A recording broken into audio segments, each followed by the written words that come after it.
mag-a-adjust na lang kami. Hindi naman namin makukuha yung pinaka-design pa nga dinimolish nila rito. So papaliwanag ko rin po sa mga susunod. Ginamit na nga lang po pala namin na kulay. Ayan, tsaka si Bilo, good morning. Cutter, wala po siyang silbi kung may problema. Sa square meter lang po ito, hindi kagaya ng mga ginagawa natin sa kabila. Galing sa second floor ay dito na yung bababa. So kay client, habulin na lang yung wall. Yun nga rin yung pagkakasabi ko sa kanya na ano to. Pero yung pinto daw, kailangan ko. O pipinturahan niyo dito. Video lang naman eh, no? Sabagay, magagamit mo pa naman yun sa loob. Yun ang sa loob mo, yun. Tinitira ko sa condo, off-white talaga. Sige, timpla ako. Timpla mo ng konting puti lang. Kailangan po, maingat natin yung gagawin. Ikan ko po si Kuya Dindo. Yung sa vanity at saka yung sa slide window at saka ito pong blower dito para ma-blower muna ito bago rito. Hindi naman.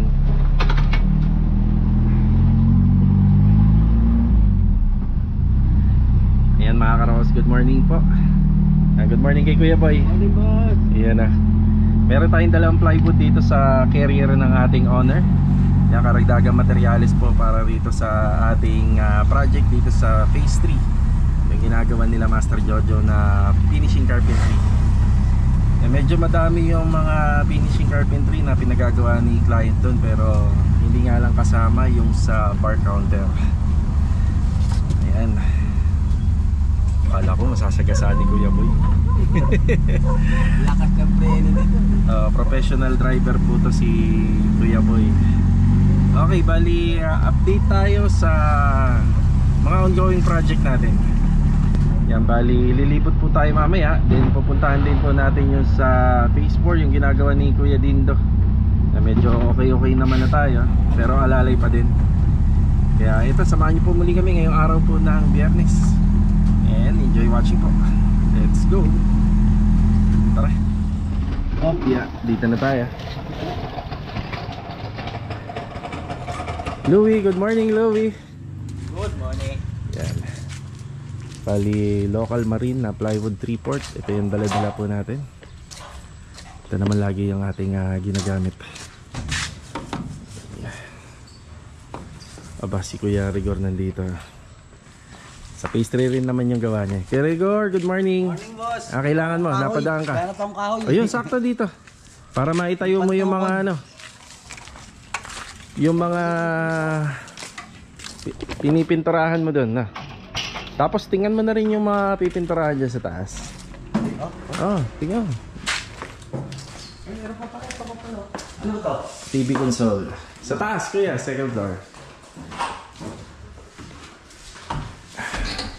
Bali dito nga po pala, pakukompleto na natin yung sa mga kornisa din. Yan, meron na nabili si Carol dito. Kasunod na pala eh. Kaya bilis-bilisan mo dong kuya. At na madedelay na tayo. Di ba? Saglit ko naman tapusin. Tingnan mo dyan. Pero mga ano na si Dindo na? Gagawa na? Sa mga walls. Matatapos na, baka bukas na, kaya kong tapusin. Ito, tingnan mo, yung mga gilid. May mga retouching pa tayo dun sa face para. Puti rin to? Yung mga puti yan. Off-white din. Basic na lang din naman to. Ayun, kaya. So pinakita na natin kay Kuya Rigor kasi at least alam niya na yung pupuntahan niya. Tsaka nandito ka lang sa isang face, no, Kuya, ano? Oo. Paikot-ikot lang.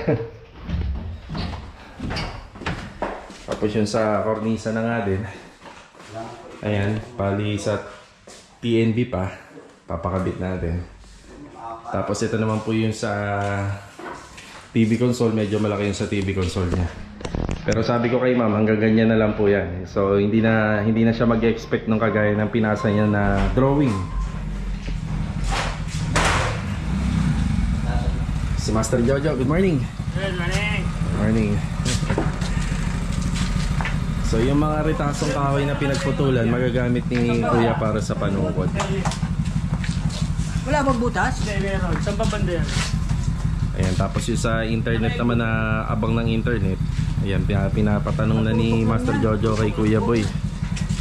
Kumbaga pagka natapos namin yan, dito na padadaanin. Okay na yan? 4 lang naman yung pinto doon. Sige. Dito ka lang pumunta kapag may kailangan ka na, no? Yung pamako niyan. Oh, pamako, paano may paparo yan? Diba? Okay, abangan po natin yan. Bali, naka-ano rin po ito, naka-wall floated panel. Pero panghuling-huli na. Tapos yung mga shelves po nito may ilaw. Tapos papalitan po namin yung ilaw ng header. Bali yung pinaka-header niya doon. So mag-a-adjust na lang kami. Hindi naman namin makukuha yung pinaka-design talaga nung pinasa niya sa akin. Hindi namin totally makukuha yan kasi mababa yung kisam. So mag-a-adjust tayo. Ano na ako, boss? Sige. Okay, let's go. Dito na po tayo sa phase 5. Ayan, good morning nga po pala sa lahat ng ating client owner. Tapos medyo dumadami na yung aming panambak dito. Baka una ipahakot ko muna to para lumuwag-luwag rito. Okay. Yan, galing nga pala si Bilog dito. Yan, dadaan din naman tayo rin. Okay, bali pinapatapos muna natin yung mga plastering dito sa loob. Tapos pwede na po sila mag-proceed sa tiling. Bali may 2 taong gumagawa rito. Ayan, nandito si Ricky. Ricky, good morning. Good morning, boss. Tsaka si Marvin. Good morning. Good morning, boss. Okay, ito yung mga dinimolish nila rito. Tapos unti-unti na pong pinagaganda ni Ricky tsaka ni Marvin. So, plastering. Ayan, kailangan nasa hull load din, nasa squala. Ayan yung header. Ang plastering. Ganun din dito. Ayan. So, yung mga pinagtibagan, mag-iiwan yan ng bungi. Yan, mabubungi po siya. Tapos kaya kailangan ayusin para mas maganda po siya tingnan.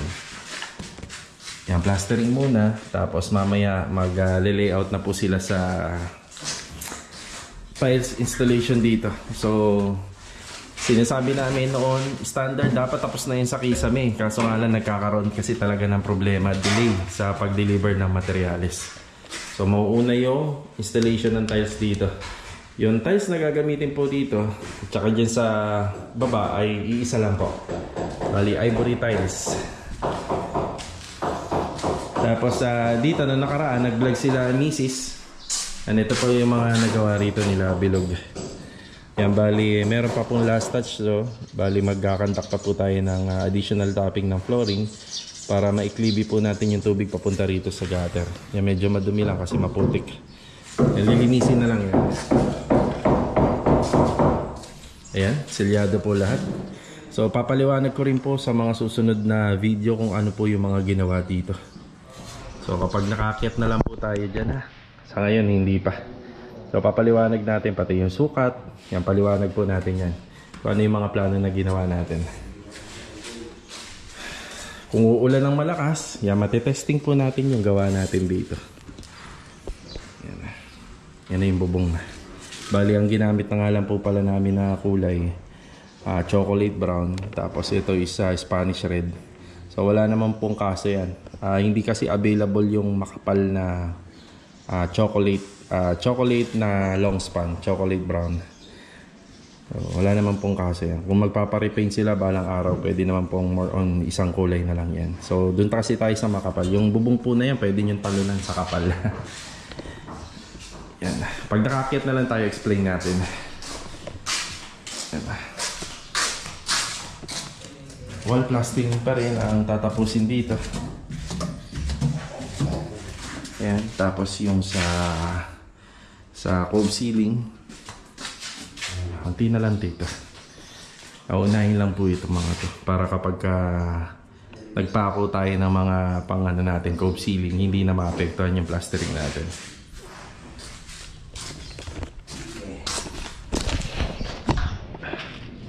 Bali mga karos, medyo na-delay na tayo dun sa PVC panel.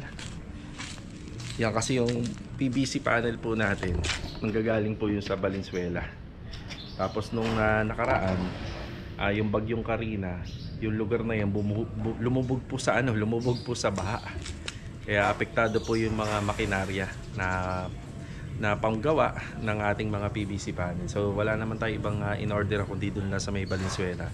Kaya medyo natagalan. Kaya medyo nakikita nyo yung mga kisame rito medyo delay. Dahil hinihintay natin yung delivery nila. Pero sa ngayon, good news, tinawagan na tayo ng supplier. Okay na daw. So hintayin na lang natin yung delivery. Okay, update tayo sa kabila. Tara. Dito naman tayo sa phase 1. Ayan si Adonis, good morning. Good morning. Ayan, tsaka si Bilo, good morning. Good morning. Ito na yung gutter natin Bali nasa 20 cm po ito. 20 cm tapos 21. Kapag bumibili kasi kayo ng plain sheet, ang kalahati nun is 2 feet or 61 cm. So para makamura, kinukuha lang natin po dun is yung kalahati. So enough na po yun. Ayan, bali kalahating banig. So ito bali 8 feet nyo naman nabibili yan, yung isang banig. Tapos pinapabend na lang natin. Ito yung pinagawa namin dito sa gutter. Medyo malaki. Ayan maluwag. Yan yun naman yung gutter natin. Laki ng gutter natin para makasigurado tayo sa tuwing umuulan. Sa tuwing umuulan, yung tubig hindi mag-overflow. So dadaloy siya ng maayos. Ito nga po palang gutter, wala po siyang silbi kung may problema sa mga storm drain, sa floor drainage, kung magbabara yung cut spacing. So wala siyang silbi. So ang mangyayari po kasi nito, mag-overflow siya. Ayan, bali update tayo sa mga nagagawa na dito. So bati muna si Kuya Richard, good morning. Richard. Ayan, bali yung ating steps dito. Simula rin ito sa kanto ng poste, sa kaliwa, sa kanan, papunta na po yan hanggang kaliwa. Okay, Sandy, good morning po. Good morning. Yan, pinapaluwag na po nila yung loob. Tinatanggal na po lahat ng mga pamormang kahoy. Pwede na po natin i-pull out yan para sa next project. Yan. Yan, ganyan po siya. Kaya ano lang po to plan box lang. Wala po siyang buhos. Ito lang ang bubuhusan. Ito. Ayan, hanggang dito. Ayan. Yan, open na po yan. Plant box na po yan. Lupa na yan. Aha. Okay. Yan si Kuya, nabati ko na. Kuya Boy. Yan, sila po yung mga magtatrabaho rito. Kaya nga po pala masikip tingnan to kasi 18 square meter lang po to. Hindi kagaya ng mga ginagawa natin sa kabila. Yan, 21. Tapos yung nakikita nyo pang gutter dito, may ano naman po to, may bend. Yan, may sarili po siyang design. Ito po ay ilalagay po namin dun sa taas. So babaklasin po yan, yung luma. Napapalitan natin ng bago. Kaya medyo malaki-laki yung gutter na isasalpak natin dito sa back extension. Kasi yung tubig na manggagaling sa second floor ay dito na yan bababa sa bubong. Tapos pupunta na yan dito. So kung maliit lang yung gutter na inassemble natin, baka hindi niya kayanin. Dito naman po meron na tayong mga PVC panel. Ang inaayos na lang po rito yung electrical. Bali si Adonis at saka si Bilog, dire-diretso na po magtatrabaho rito. Tapos si Kuya Richard din, kasi kailangan may pagpatuloy na rin yung tile sa taas. Then dire-diretso na yung partition dyan pag nakabitan na ng kisame. Tapos dito nabilan na rin po ni Carol to ng ating tiles. Ayan. Kuya, yung tiles natin pa-horizontal pa rin yung design Pa-horizontal pa rin yung design. Nakita mo na, meron ba dyan? Dadala niya na kahapon? Yan. Okay, tapos yung ano niya, plastering lang talaga. Yan, palitada lang yung mga wall cladding. So, pinturado na lang po yan. Okay, ito yung update. Tapos mamaya, yan yung mga pamorma. Ipapahakot na po natin. Dadali natin po yan lahat sa phase 5. Nandun po yung mga kasunod na project po natin. Yan na muna yung update natin dito sa mga gagawin. So, unti-unti naman po mababawasan yung mga gamit dito. Siguro, baka magpa-deliver lang tayo rito. Mga buhangin pa. Yan ang magkukulang. Tapos yung sa panambak, nakasako naman po yung panambak natin. Hindi pa naman po kasi ito aabot sa isang elf truck ng buhang ng naghahakot. Kaya hindi na natin ipapahakot. Okay. Dito na tayo sa phase 3. Ayan, bali merong request si ma'am kasi napansin niya yung mga pinintura ni Kuya Rigor doon sa taas. Medyo natitingkaran siya sa kulay, Kuya. Ayan, bali natitingkaran. Ma'am, ito po kasi yun eh. Ito yung natural na puti niya. Ganyan. Kaya hindi siya maninilaw. Oo. Pagtagal, kahit ilang taon, siya, hindi mo siya papipinturahan po ulit. Oo. Pero ito parang nanilaw na, no? Oo, naninilaw talaga yan kasi nga, puti yan eh. Oo. So ito yung update. Good morning ulit kay Kuya Rigor. Morning, boss. Ayan. Yan bali, nabili na ba ni Carol? Wala pa. Wala pa. Yan, papunta na siya. Nabili na ni Carol yung pang primer. Ay, mga pa-primeran to. Kasi pagka ganitong sinira natin, kakulay, pag tagal niyan, Maninilaw. titilaw siya. Siguro, sasuggest ko na lang kay client, habulin na lang yung wall. Kasi doon siya nag-base sa wall na pinipintura ni Kuya Dino. Gusto niya talaga puti. Ang ganda nga naman eh. Ang ganda nga naman manlete. Yun nga rin yung pagkakasabi ko sa kanya na... Ang ganda niya, no? Kahit ilang taon yan, hindi yan Oh, malaki daw kasi yung difference. Pang ano yan eh. Ayan baka yan. ang iniisip niya, baka daw, okay na daw to. Pero yung pinto daw, kailangan may habol dito sa kulay ng pader. Puputiin ko na lang yung boss. Putiin na lang. Sige, yan na lang. Ganun na lang gagawin ko talaga dyan. Putiin ko na lang. Kasi yung ang tagal nun, sigurado, papipinturahan niya uli yun. Maninilaw. Oo. Actually, okay sa akin to eh. Kasi sa video lang naman eh, no? Talaga yan eh. Yung mga pang tinitira namin sa condo yan eh. Oo. Yung pang condo talaga yan. Yan, okay na rin daw yan. Yan. Ito, okay. Wala naman daw problema rito. So, napansin niya daw yung diferensya. Ito kasi talaga yung gusto niyang pagkaputi. Hindi mo kasi dapat. Oo, ang sabi ko kasi, latex kasi yan. Ang tumambos sa dito mo, tapos kukulayin mo rin siya dito. Oo. No? Sabi ko ito kasi iba talaga finish ng Talaga, QDE. may ari talaga syempre. Basta ano mo na lang to, kung ano yung kulay nitong pader, yun ang tipla mo sa mga lahat ng pintuan. Yan na lang. Pero okay na daw yung loob nito. Pero feeling ko kuya, ikakating mo to eh. Ikakating mo yan. Oo, puputiin mo. Yan yung taas lang. Pero okay na daw lahat to. Wala na daw siya masasabi. Di mapuputol yan dito. Oo, yun. Mapuputol. Mapuputol siya rito. Oh, yun na lang. Kung ano yung timpla mo dun sa yan, ikakating mo yan. Kasi makikita yan kuya sa sa taas. Puputiin ko na lang yan. Puputiin na lang. Pati ito, yung drawer nito, kailangan, makikita yan eh. Pero may diferensya pa rin kasi nito, QDE. Hindi, itong ganyan na rin kulay. Ganyan na rin ang kulay. Pero yung parang pinaka... Ito yung... Ayun ba yun? Pinto niya, nasa baba. Yan yun. Puputiin ko lang. Puputiin mo lang. So, pero ito, wala kang babaguhin dito, yung header lang. Ayun lang, wala tayong Kasi tinimpla ko lahat kasi. Sige. Mag-ano naman. QDE white. Pwede bang patungan mo na lang yan para maging Pwede bang patungan mo na lang yan para lumabnaw? Hindi. Hindi na natin. Kasi naka-ano na siya eh. Sa bagay, magagamit mo pa naman yun sa loob. Yun ang sa loob mo. Yun, magagamit mo. Kasi ibang magamit. Maganda kasi talaga yung kulay na yun. Tinitira ko sa condo, off-white talaga yan. Para sa akin, kung ako lang tatanungin, wala, yan ang gusto niya. Kita natin yan sa video. Oo nga, kita nga yung diferensya. Pero ang paliwanag ko kasi rito, latex paint po kasi to. Kaya talagang mangingibabaw yung kulay ng QDE. Iniisip niya baka sumobra ka daw sa paglagay ng black. Hindi, sakto lang yan. Wala naman din Patak nga lang yata yan eh. Patak lang yan. Yan, okay na yan kuya. Wala na siyang masabi dyan. Basta yung magiging pintuan, kakulay ng pader. Puputiin ko na lang. Ano na lang. Sige na lang tayo ng Yan, bali isang galon na yung ipapabili natin. Para puputiin ko na lang talaga to. Puti na lang. Puti. Basta ano mo sa ano? Hindi ko na siya kukulayan ng Hindi, maninilaw yun. Kulayan mo ng konti. Maninilaw yun. Kulayan mo ng konting patak na. Baka mga ilang linggo lang, kulay dilaw na. Ito nga, dilaw. Ito nga, dilaw na kagad. Kasi galing sa ano yan eh. Sa lacquer. Lacquer surfacer yan eh. Galing sa lacquer surfacer to. Sige, titimpla ko lang. Timpla mo ng konting puti lang. Itim, para ano. Ito. Yan, ganun din. Pati ito rin kuya. Yan din. Ito rin. Oo. Sige.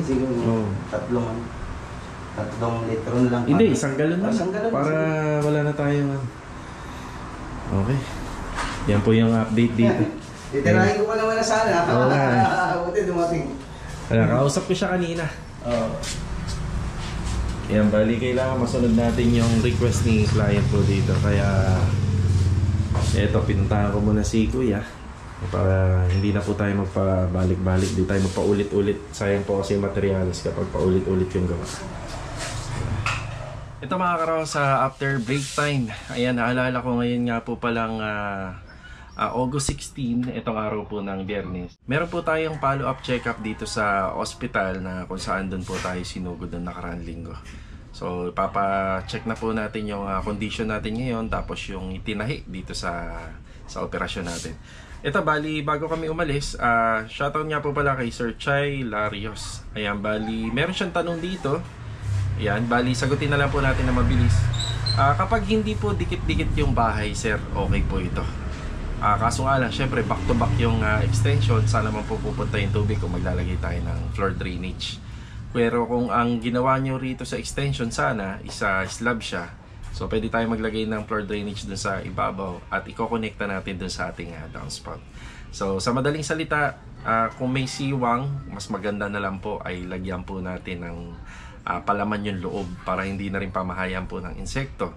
Tapos kung sakali, pwede rin tayo mag-flushing sa taas. Ang pagpa-flushing po sa taas, sa pagitan, para hindi lang po siya pasukin ng tubig. Pero kailangan po maingat natin yung gagawin kasi ang paglalagay po ng flushing, hindi natin alam kung saan ba tatakbo yung tubig. Mamaya, papunta sa kapitbahay mo, magalit naman. So ayan, shoutout and ingat po palagi. Tapos meron pang tanong dito. Ayan, si Sir Jose Mari Victoria. Kung tama, ayan. Yan, ito yung tanong niya. Yung kulay na ginamit na plane is ivory. Tapos kay Sir Roland Bangis. So, pwede bang palitadahan yung pader?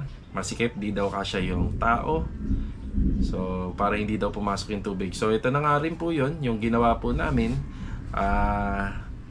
Mas maigi. Kung hindi naman ganun kalaki yung pader, hindi naman ganun katrabaho, mas maganda buhusan na lang para mas safe. Then, shoutout na nga rin po pala kay Ma'am Angie P. Novela, kay Rigel and Angie OFW sa Singapore. Yan, God bless po sa inyo and ingat po palagi.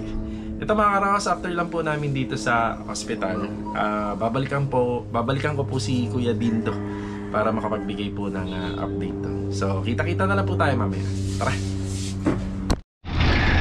Iyon sparring jeep.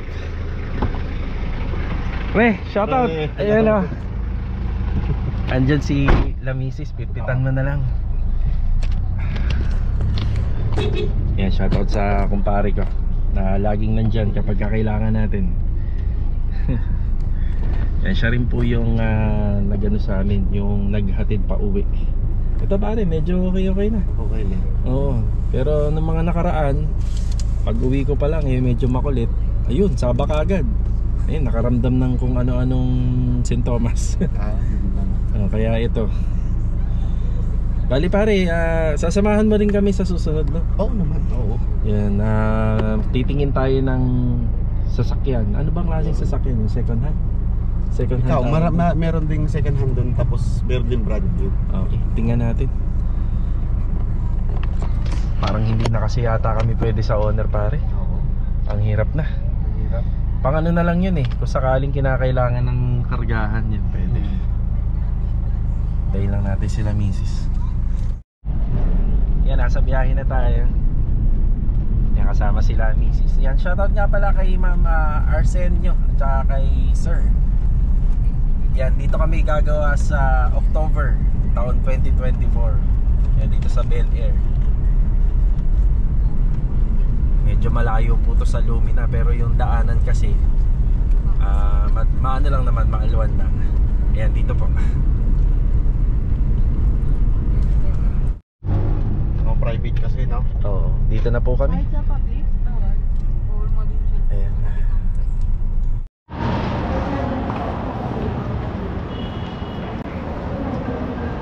Gawain na agad. Nung 1 week, di ba sabi niyo po, 1 week pahinga. Yung 1 week na pahinga niya, nag-drive na. Tapos siguro mga pangatlong araw, 4 araw, nahilo siya, nagsuka-suka siya. Ayun, oo.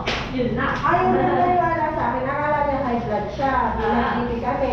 Normal naman yung ano niya. Yung blood pressure niya. Sabi ko, may connection niya dyan sa sugat mo. Okay, oo na. Sabi niya, hindi daw po, hindi daw. Kasi syempre, kaka-opera mo pa lang. Talagang... Drive, di ba, Dok? Oo. O diba? Drive na siya ng owner do. Ito ko lang, Okay naman. Single pa. Tapos kinabukasan, parang feeling niya yanig daw. Tapos suka dahil sa lakas ng kilo niya. Oh, okay. Yun lang na na siyempre, inoperahan ka, stress sa katawan yun. So, konting pagod, init, pag-feel mo talaga yun. Oo. Sabi sa'yo eh. Kala mo ba, kahit maliit lang ang hiwa mo, opera pa din yan. Dito ka pa din yan. Hindi kasi yung labas doc, ano na. Hilom na. Opo, hilom na. Kaya akala niya okay na siya. Pwede ka naman, pwede mo nang tumasain na. Ako naliligo naman po. Kaya lang hindi matanggal to. Ano? Hindi yung talaga mo na tinatanggal. Nakakatawa magkamali. Baka Ganda nga yung sugat tayo. Ano lang naman tayo. Kaya parang ano lang, no? Matutunaw yan, ha? Actually, pag mga ganyan, na ilalagay mo na, wala namang makit sa body. 1 week na yung tapos siya. Okay, pag 2 weeks, 3 weeks, at hindi na, wala namang problema, pwede hindi natakpan. Sa huli mo, alagay mo ng oil, parang Ako oil nga po. Bilang big oil mamaya. Kasi nakaka-irritate din yan, di ba? Mamaya mag-irritate yan. Nung nakaraan kasi nakikita. Okay na tayo rito. Ayan. Okay na parin Jeff. Ayan, tara. Okay na po tayo rito sa may SM. Galing nga pala kami rito. May mga binili kami rito na pinabibili ni Doc. Tapos shoutout nga pala kay Sir Oli Sir or Oli at saka kay Ma'am, yung partner niya.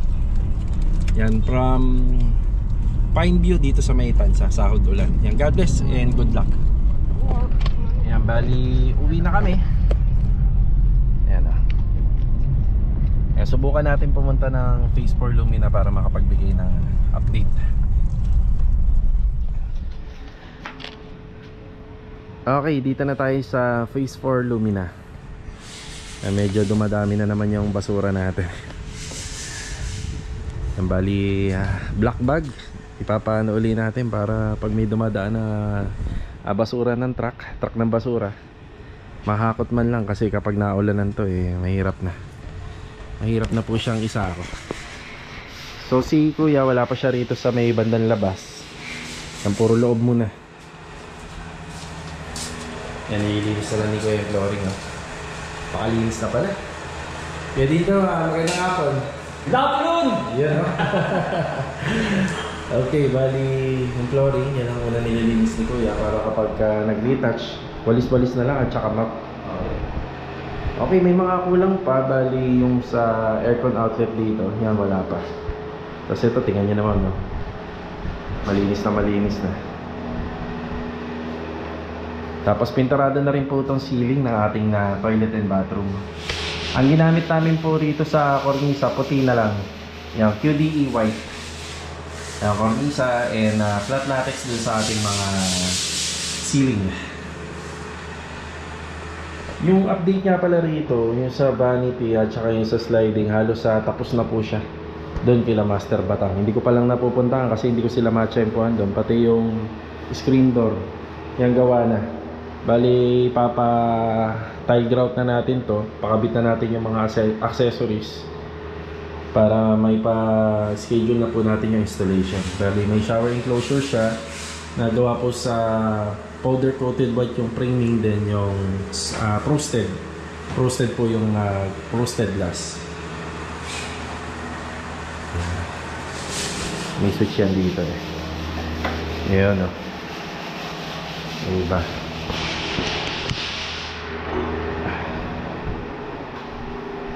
Ayan.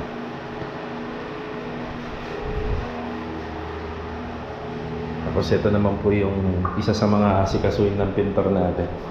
Yung kinabit nga po pala namin to, bali naka po siya, naka ANB epoxy yan para matibay. Tapos naka pa po yan, naka-screw. Naka-screw pa po yan dito sa pader. Yan yung magsisilbing stopper. Hindi po kasi pwedeng basta barn door lang, kailangan may stopper siya para hindi po bubukas-bukas yung pinto. At saka ito po kasing pintuan na to, meron po siya sarili yan. Ayan, isarili po siya. Hindi susi.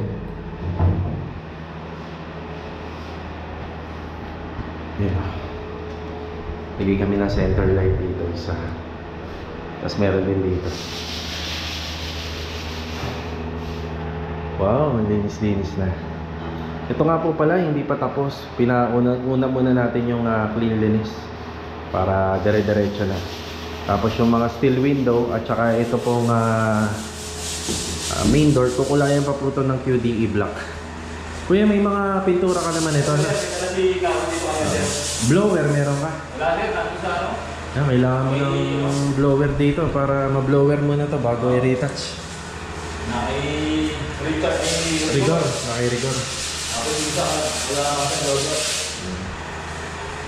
So ito, ang linis-linis na ng project natin dito sa phase 4. Yung mga issue na ganito, akala natin madumi, di ba? Sinabi ko naman na pinupunasan lang yan. Ayan, kahit kamay ko. Babalik na siya sa akin tab niya. Lalo na, mapahiram po ito ng wipe out. Yun lang ang katapat niya. Ayan. So ito muna yung update dito.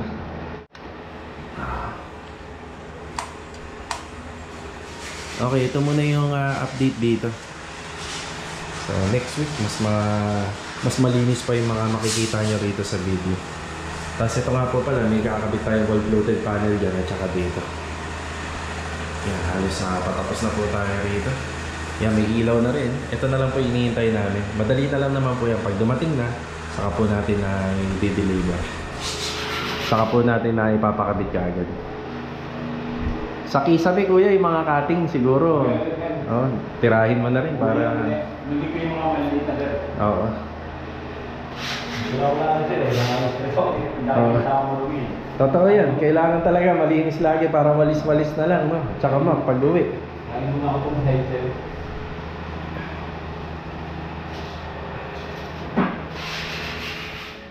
Bali mga ka-Rouse, gusto ko lang ulit magpasalamat sa inyo sa walang sawang suporta dito po sa aking channel.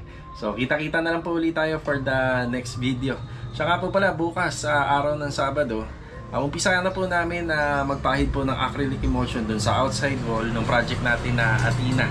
So malapit na po natin siyang bigyan ng complete details and before and after. Dun sa mga naghihintay at nagtatanong, sa mga kumuha po ng ganitong klaseng unit na Athena, so pakiabangan po ninyo yung aming complete details sa turnover namin. At babanggitin din po namin to kung magkano yung price range ng ating full renovation. So kita-kita na lang po ulit mga ka-Rouse. Ingat po tayo lahat. Ito, paalam po muna.